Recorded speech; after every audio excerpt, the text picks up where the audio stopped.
Welcome to the Top 10 Gardener with Master Gardener Ken Lain. Gardening can be challenging, but with Ken's tips, tricks, and top 10 advice, you'll reap huge rewards.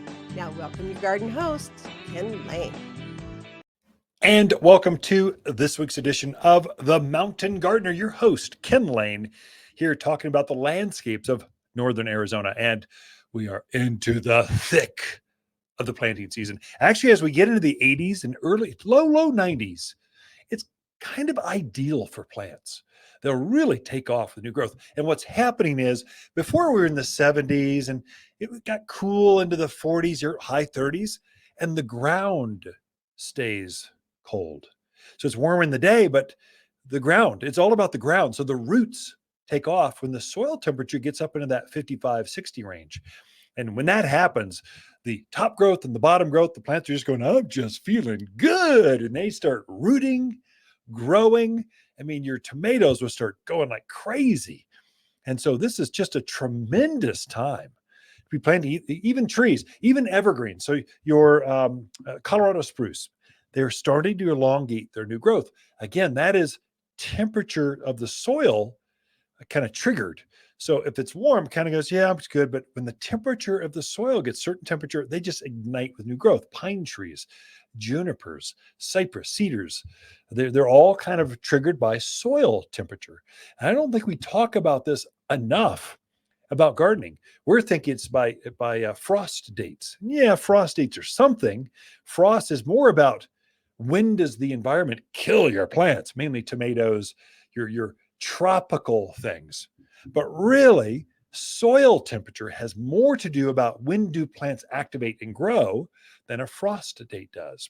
This would be a tremendous time to be putting fruit trees in because you're going to root immediately. And so you will have bigger roots, more structure for next spring's fruit harvest. So you're going to set the stage for more fruit, more cherries, apricots, nectarines, peaches, apples, pears. You can go on and on. Nectarines. Oh my gosh. You can grow the most delicious, my mouth's watering just thinking about fresh nectarines off the tree. They're just amazing. And so those last few days on the tree make all the difference on how fruit tastes. It's much like vegetables. I mean, tomato, yeah, it's good. You know, they pick those things green. They ripen up the boxes. They're coming across the desert to land in your grocery store. They just taste so much better when they ripen right on your vines in your gardens. It's a game changer. Well, fruits, grapes, berries. I mean, the grandkids and I, we ate blackberries last year. They're coming off the brambles. And by the time we got done, we could not eat anymore. And our faces and our hands were just black. I'm sure we drove their mother crazy. But hey, it's about connecting with your grandkids and eating out of the gardens. It makes a difference. And so you can do this too. Tremendous time. I'd say ideal time to be planting your summer blooming things. So this is crepe myrtles. I would say grapes. Grapes are late to wake up. They have no interest in spring. They want to grow when the soil is warm. This also goes for your perennial flowers. Most perennials, these are plants that come back year after year. So perennial and permanent both start with P. So they're coming back every year. Plant it once and done. And so it just grows over and over again. Most perennials are summer. They like the warmth. They don't care for the spring. There's some spring things. So candy tuft has been in bloom in my gardens for 2 months. Snapdragons, it's kind of an annual, as it grows for a year, but it thinks it's a perennial. So snapdragons repopulate. It's almost like a wildflower. It just reseeds itself everywhere.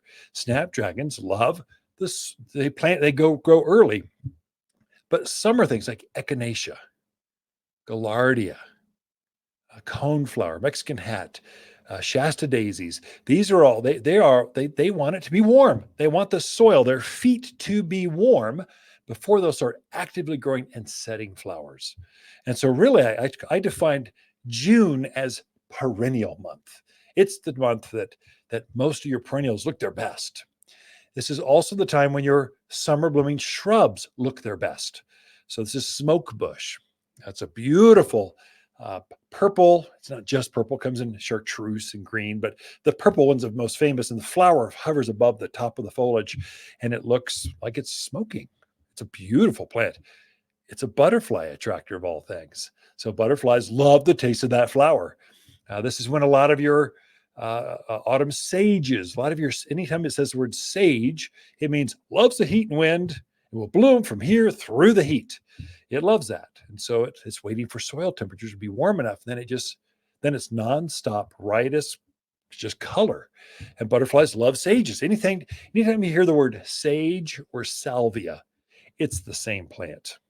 Same with pinks, dianthus, and carnations. They're the same plant. So pinks have a little bit smaller flower. Dianthus has a little bit bigger flower, and carnations have a bigger flower.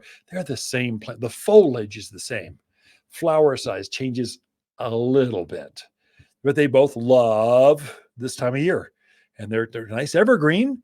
They've been looking green and nice. They've been budded real heavily, but now they are in full bloom because of soil temperature. And so butterflies they're like magnets. I tell you, in my gardens, probably I got several.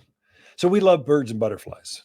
We garden for birds and butterflies. We like the activity. The birds are so riotous, they're almost a nuisance. They're too loud sometimes.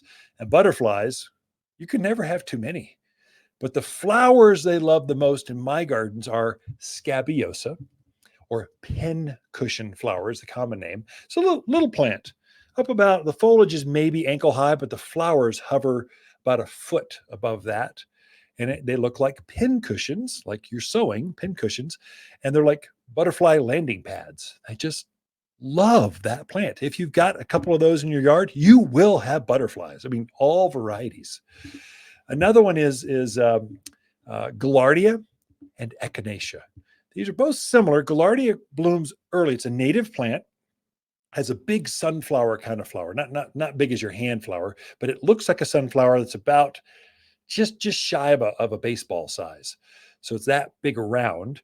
And butterflies, again, it's like a butterfly landing pad. They just love to land, rest, have a bite to eat, fly off and continue going.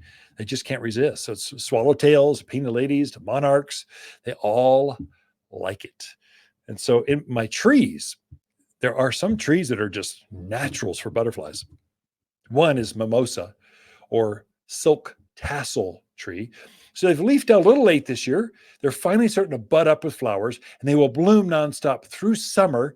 And the entire tops of these trees will be nothing but hummingbirds and butterflies. You'll just see them floating around. I mean, with dozens, not just one or two. We're talking dozens of butterflies, all up in the tree, kind of taking in the nectar because it has a lot of flowers.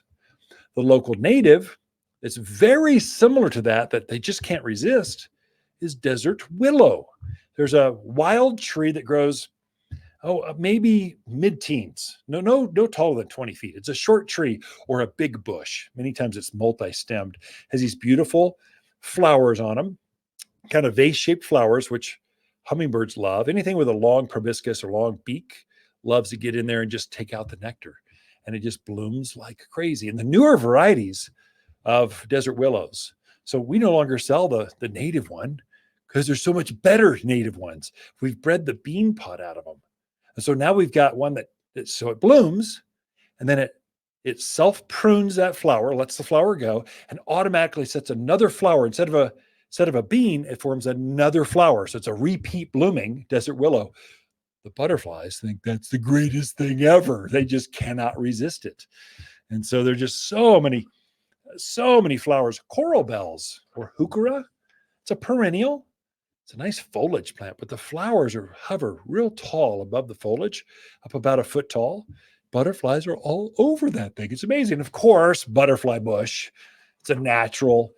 Butterfly bush just grows so well here. Another one is Russian sage. It's a kind of a blue spiky shrub up about hip high or so. They're companion plants with each other. Lots of butterfly plants. The best vine, I could keep going on and on. Honeysuckle. They just love vining honeysuckle or ground cover honeysuckle. You're going to have more butterflies when you've got honeysuckle. Anyway, we've got a list of the top 10 butterflies or the butterfly list here at the Garden Center. Ask for one. They're free, or go online to watersgardencenter.com. Just type in butterfly list. It'll just pop right up for you. Got a lot in store for you. Be right back after we take a break. Waters Garden companion plants in May are purple robe locust, Vining akevia, Prescott sunshine geraniums, and easy elegant roses. Just plant these roses in a sunny spot and enjoy. We've married the beauty of long stem roses with the easy care of shrub roses for landscape color like no other plant in the backyard. Choose fragrant reds, radiant pinks, corals, vivacious yellows, and stately whites. Extremely fragrant and only found locally at Waters Garden Center in Prescott. You're listening to Garden Master Ken Lain, owner of Waters Garden Center in Prescott. Join his daily podcast for timely garden advice seasonally right for the gardens. Ken can be found throughout the week at Waters Garden Center in Prescott or through his website at top10gardener.com.